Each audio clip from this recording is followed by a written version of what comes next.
Shalom. This is the brother Ataza Wamia from the GMS South Carolina camp. And first and foremost, give all praises to Yahweh, Bahashem, Yahushai. Double honors to the elders of Great Millstone. And shalom to all the Akim out there pushing the truth with sincerity. Alright, today's lesson, I'm gonna bring out some video clips. Alright, then bring out some information. Alright, and go into the scriptures about martial law and what we approaching, okay, and the time we in, because supposed to measure the time. Alright, so let's get into the video clips. Now this is all talking about the National Defense Authorization Act, which got passed in what was that, on the first of this year. All right, right at on New Year's Eve they signed it in. All right, and today, which is March the 1st, it's into play now. So any day now from today forward, they can actually move on people whom they deem as suspects or suspected terrorists. All right, and I'm going to show that that's everybody here in America. All right, in one shape or fashion. But really, all this is passed is to try to get at the men of the Lord. All right, so I'm start with this clip right here.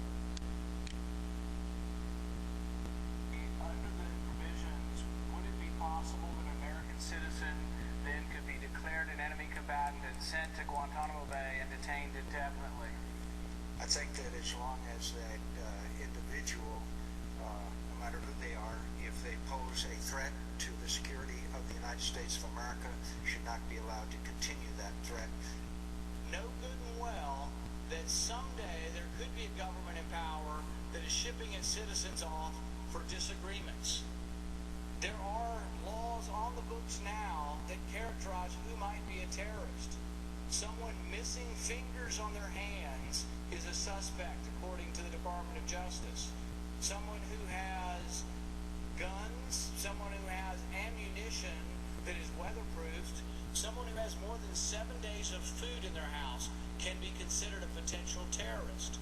If you are suspected by these activities, do you want to have the government have the ability to send you to Guantanamo Bay for indefinite detention? A suspect, we're not talking about someone who has been tried and found guilty. We're talking about someone suspected of activities. But some of the things that make you suspicious of terrorism are having food, having more than 7 days of food, missing fingers on your hand, having ammunition, having weatherproofed ammunition, having several guns at your house. Is that enough? Are you willing to sacrifice your freedom for liberty?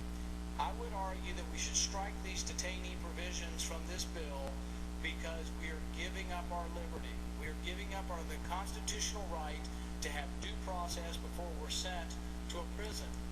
This is very important. I think this is a constitutional liberty we should not look at and blithely sign away to the executive power or to the military. So I would call for support of the amendment that will strike the provisions on keeping detainees indefinitely, particularly the fact that we could now for the first time send American citizens to prisons abroad. I think that is a grave danger to our constitutional liberty, and I advise a vote to strike these provisions from the bill. Thank you, Mr. President. I yield back my time.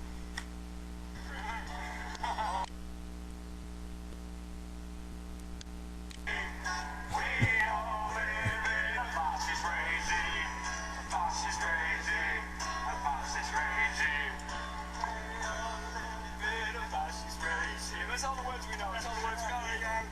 We can't say anything else. We know how to. The next demo.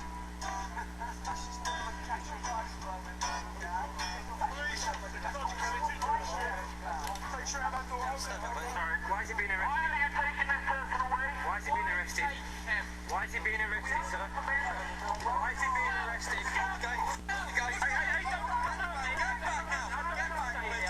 Don't assault me. Don't assault me. Don't assault me. Don't assault me. It's on camera. All right, Sometimes it act weird. I'll put the links of all the stuff, all this information under the videos, or whenever I go to do the videos, because it's starting to act weird. Okay.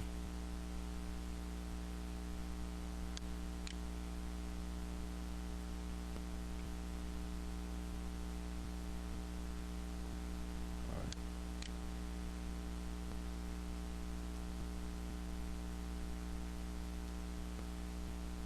3 years, 20,000 more U.S. troops, but not to Iraq or Afghanistan. According to Pentagon officials, these men and women will be stationed inside of the U.S. Thousands of additional uniformed men and women said to be trained by 2011. They'll serve as a response to a possible mass terror attack or civil unrest following an economic collapse. So how concerned are Americans about this? 20,000 more troops here in the U.S.? I have not heard any of that, actually. No, I have not. First time I've heard of it. Ben Friedman of the Cato Institute, a libertarian think tank, explained what this bombshell will mean for the U.S.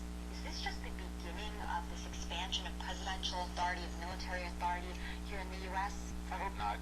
We've seen the expansion of the use of the military within the United States for some time. A lot of the concern with this story about these troops being used for domestic purposes was that they would engage in law enforcement, arresting people, detaining them. They can't do that. But that hasn't stopped people from speculating. Just this morning to have the military guarding the interior of the country seems like a dangerous power grab. I think that would be extremely unreasonable. Policing your own people sounds like we're in Afghanistan or something. Even some foreigners, such as this South African political scientist, don't think it's such a good idea. These are your citizens. They deserve your protection, but not to the extent that it becomes a militarized police state. I think we've had 8 years of that, and I think that's more than enough. But the real concern might be that Americans are depending too much on U.S. troops. What we should worry about is that the United States citizenry will become overly dependent on the military to deal with what are essentially government tasks. You know, what scares me is what happens 25, 30 years, 40, 50 years from now. You know, after the population's gotten used to seeing the military guarding the streets. Pentagon officials agree that the U.S. has undergone a dramatic change in its military culture. However, most Americans are hoping that the men and women in uniform will not confuse their responsibilities with that of law enforcement here in the U.S. Dina Gosofsky, RT, Washington, D.C.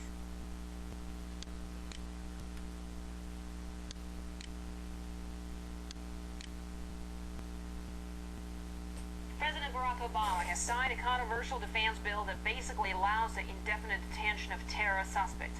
The U.S. president said he had serious reservations on some provisions regarding the treatment of detainees. But as Marina Portnaya reports, during his time in office, Obama's shown he's not always good to his work. Long before he became U.S. president, or a Nobel Peace Prize winner, Barack Obama was a constitutional law professor. We have never been more energized and united in our desire to take this country in a new direction. A civil liberties champion turned charismatic candidate who vowed to reverse the abuses and policies of his predecessor, George W. Bush. 4 years later, many civil rights advocates who once cheered, "Yes, we can," are finding themselves saying, "No, you can't." Not only has the Obama administration blocked torture accountability and refused to investigate and prosecute, he's basically maintained indefinite detention. He's revived military commissions, and as we've seen as well, he has expanded targeted killings. So they've increased under the Obama administration manyfold, and he's even authorized the killing of a U.S. citizen. So, you know, I think, yeah, we're in a, you know, there's a bad state of civil liberties under the Obama administration. World-renowned author and scholar Noam Chomsky believes the Obama administration has changed gears and accelerated illegal practice into overdrive. There's a shift between Bush's policies and Obama's on this. Bush's policy was to kidnap people, whatever you thought about them, to take them to Guantanamo or Bagram or some other torture chamber and try to extract some information out of them. Obama's policy is just to kill them.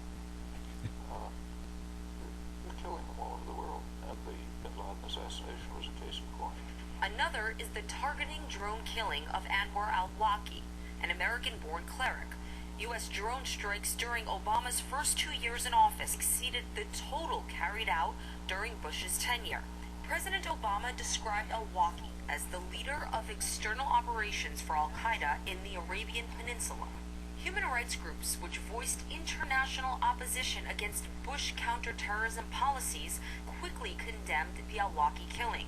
Journalist Jeremy Scahill says Obama's policies have drifted far from his political roots. A President McCain doing the exact same thing that a President Obama is doing would have been denounced by a lot of liberals. And so we're at one of those dangerous moments in U.S. history, and we saw it a bit with Clinton in the 90s, where a Democrat who campaigned on a pledge to change, the country and the world, has actually pushed a right-wing agenda further forward than a Republican could have if they remained in power or they took power. Or expanded power. As Obama gears up for his re-election campaign, civil liberty groups that believed his words the first time around are now left to judge the commander-in-chief on his actions. America's democracy is represented by a president who studied and taught the rule of law and is now armed with the duty to carry it out. But critics say as long as Obama plays by his own rules, the Constitution and his promise of change both remain compromised. Marina Portnaya, RT, New York. So my computer was acting weird, so I'm just gonna go into that was with the video clips, but okay, let's get into this point right here. Alright, got some articles and then I got some information from WikiLeaks, it's like Wikipedia, WikiLeaks. Alright, this is it says Obama signs U.S. into police state. Alright, maybe this is about a police state. Alright, so most people don't know what a police state is. Alright, this is from Wikipedia. It says police state. A police state is one in which the government exercises rigid and repressive controls over the social, economic, and political life of the public. A police state typically inhabits elements of totalitarianism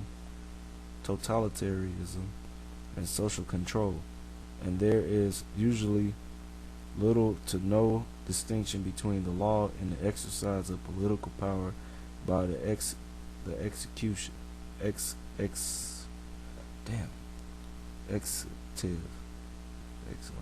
whatever.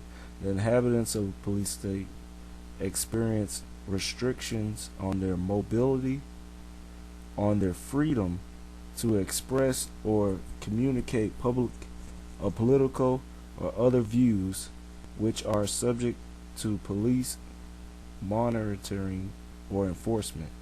Political control may be exerted by means of secret police force, which operates outside the boundaries of normal imposed by a constitutional state. So what's the secret police? Going back to the military troops. Secret police. Alright, sometimes political police. A police agency which operates in secrecy and beyond the law to protect the political powers of an individual dictator or authorization political regime. Oh man. Instead of a